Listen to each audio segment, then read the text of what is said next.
les scientifiques ont enfin révélé la vérité sur le Titanic.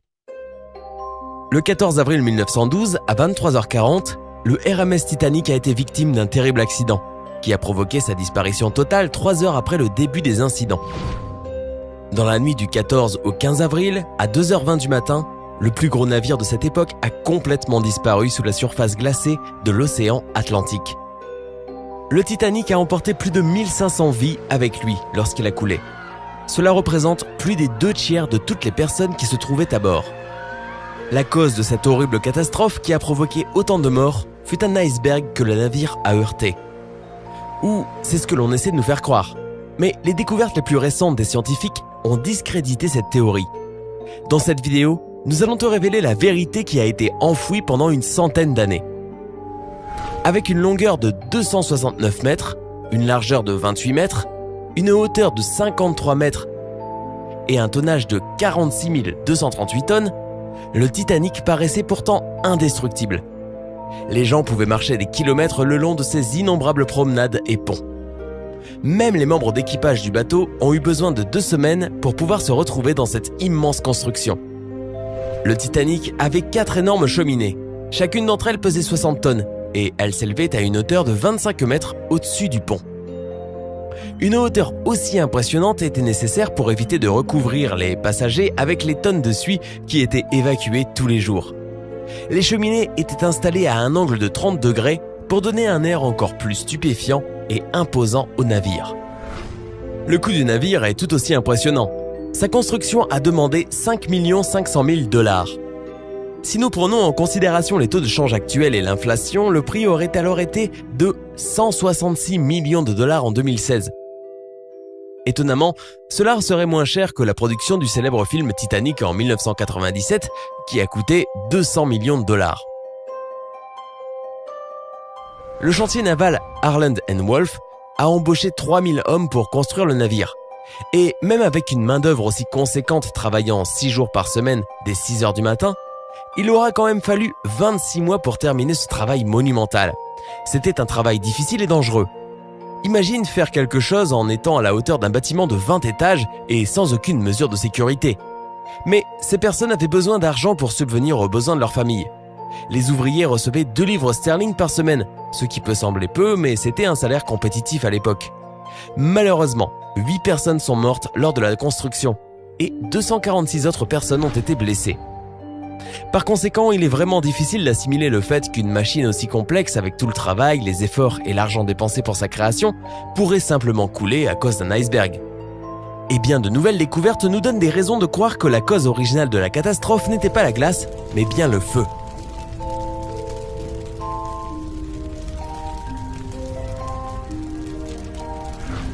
Le journaliste Senan Moloney a étudié le sort du Titanic pendant plus de 30 ans. C'est lui qui a découvert une trace noire de 30 mètres de long sur la coque du bateau.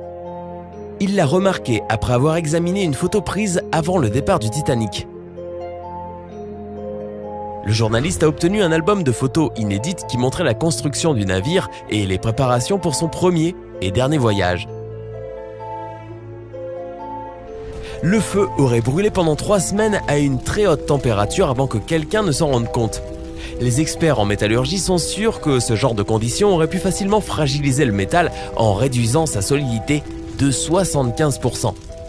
C'est pourquoi l'iceberg n'a rencontré aucun problème pour faire un trou dans la coque du navire. Sans le feu, cela aurait été impossible. Mais le fait que l'iceberg ait heurté l'endroit exact où le métal était endommagé fait partie de la liste des tragiques « et si » dans l'histoire du Titanic. La direction du projet était au courant de cet incendie et savait que le navire n'aurait pas dû larguer les amarres pour ce voyage mortel. Mais cela aurait provoqué la faillite des propriétaires du navire. En fait, à cette époque, les mineurs de tout le pays étaient en grève. Il n'y avait donc pas assez de charbon pour alimenter le Titanic. Mais les tickets avaient déjà été vendus et d'autres croisières avaient été annulées étant donné que tout le monde voulait être le premier à voyager sur le plus grand navire jamais vu. C'est pourquoi les propriétaires du Titanic ont acheté tout le charbon qu'ils ont pu trouver et aussi le charbon d'autres navires.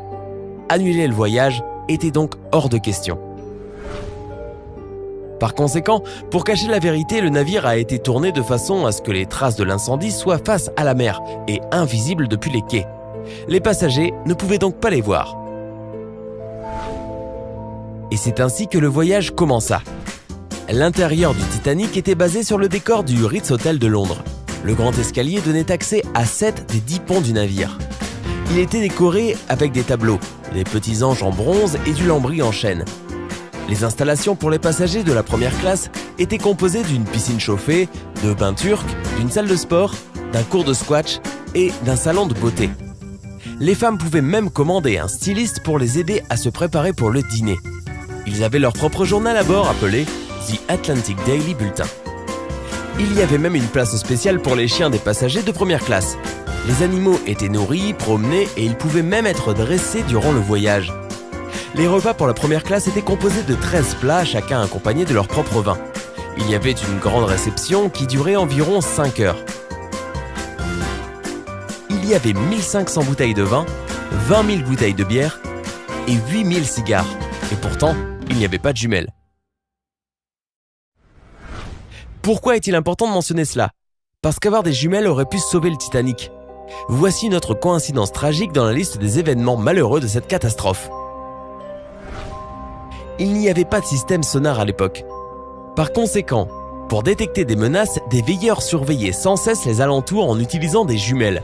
Mais les jumelles du Titanic ont été verrouillées dans une pièce spéciale. La seule personne ayant la clé, le deuxième lieutenant David Blair, a été remplacé à la dernière minute. Il était tellement pressé de quitter le navire qu'il a oublié de donner la clé lors de son remplacement. Cet oubli fatal a seulement été découvert 3 jours après, quand le navire était déjà en pleine mer. Si l'équipage avait eu les jumelles, ils auraient remarqué l'iceberg avant et auraient eu assez de temps pour éviter l'accident. L'accident aurait aussi pu être évité si le navire n'avait pas dépassé les limitations de vitesse. Ils avaient pris du retard et c'était inacceptable étant donné que cela aurait ruiné la réputation du Titanic. C'est pourquoi le navire se déplaçait à une vitesse beaucoup plus élevée que la vitesse limite. Une autre négligence est en relation avec les canaux de sauvetage. Afin de pouvoir recevoir tous les passagers, le Titanic avait besoin de 60 canaux de sauvetage. L'architecte Alexander Carlisle avait prévu d'équiper le navire avec seulement 48 canaux. Mais au final, le nombre a encore plus été réduit pour atteindre les 20 canaux. Cela était purement fait pour des raisons esthétiques, étant donné que le pont semblait encombré avec 48 canaux. Ces 20 canaux pouvaient recevoir seulement un tiers de tous les passagers du navire. Étonnamment, cette quantité trop insuffisante de canaux de sauvetage était techniquement légale. En effet, selon les lois de l'époque, le nombre de canaux de sauvetage ne dépendait pas du nombre de passagers, mais du tonnage du navire. De plus, à l'époque de la construction du Titanic, les exercices avec les canaux de sauvetage étaient une pratique standard sur les paquebots. De cette façon, l'équipage pouvait préparer les passagers pour une urgence si nécessaire. Mais ce type d'exercice n'a jamais eu lieu sur le Titanic. Le capitaine Edward John Smith a annulé l'exercice programmé pour le matin du naufrage du Titanic. Personne ne connaît les raisons de cette décision, d'autant plus si l'on considère que le fait que d'autres navires avaient envoyé des avertissements concernant la présence de glace dans l'eau dans les environs. C'est peut-être la raison pour laquelle cela a pris plus d'une demi-heure pour que l'équipage lance les canaux de sauvetage à la place des 10 minutes standards. Certaines personnes blâment aussi le capitaine Smith d'avoir autorisé le premier groupe de canaux de sauvetage à partir en étant à moitié vide. En effet, le premier canot, ayant 65 places, ne contenait que 27 passagers. Pourquoi n'était-il pas plein? Au début, les personnes étaient réticentes à l'idée de quitter le navire et elles n'ont pas réalisé qu'elles étaient en danger. En 2012, des chercheurs ont découvert que le capitaine Smith avait raté son premier examen de navigation. Puis il a fini par le réussir, mais qui sait? Peut-être que cela a également joué un rôle dans la catastrophe. Pendant que le Titanic était en train de couler, l'équipage a envoyé plusieurs signaux de détresse. Cependant, un navire qui naviguait non loin, le Californian, a ignoré les fusées éclairantes de secours lancées dans le ciel. Le capitaine du Californian a ensuite perdu son travail après que ce fait ait été découvert. Mais les chercheurs modernes ont réussi à prouver son innocence. Eh bien, il vaut mieux tard que jamais. La raison pour laquelle personne n'a remarqué les signaux envoyés par le Titanic pourrait être le phénomène de la réfraction de la lumière. Quand des couches d'air froid se retrouvent sous des couches d'air plus chaud, cela cause une inversion thermale. Cette dernière provoque une réfraction anormale de la lumière. En d'autres termes, tout cela crée des mirages, et ce genre de mirages ont été enregistrés par plusieurs autres navires qui naviguaient dans cette zone. L'historien Tim Maltin est également convaincu que la réfraction de la lumière cette nuit-là pourrait être la raison pour laquelle les veilleurs n'ont absolument pas vu l'iceberg. Négligence criminelle, chaîne de coïncidences tragiques et malheureuses, incendie ou glace, peu importe la raison, ce naufrage aura emporté les vies de centaines de personnes et continue d'intriguer les scientifiques encore aujourd'hui. Quelle théorie sur cette catastrophe crois-tu? Partage ton opinion dans les commentaires ci-dessous. Si nous t'avons ouvert les yeux sur l'un des mystères sur lequel tu t'interrogeais, appuie sur j'aime.